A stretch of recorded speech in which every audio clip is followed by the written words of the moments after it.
The current proposed technology may not have matured enough yet to detect the gravitational waves of the pendulums in Experiment 1. But, once any technology is developed, it is practically a duty to make every effort to achieve more profitability from it than initially projected.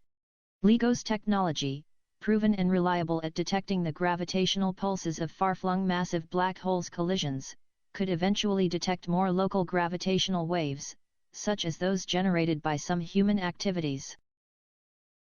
Indeed, an additional Experiment 3, to complement the one proposed in the video of Experiment 1, would consist of detecting the gravitational waves induced by the cyclical fields generated in an MRI machine, conveniently located in LIGO's own facilities.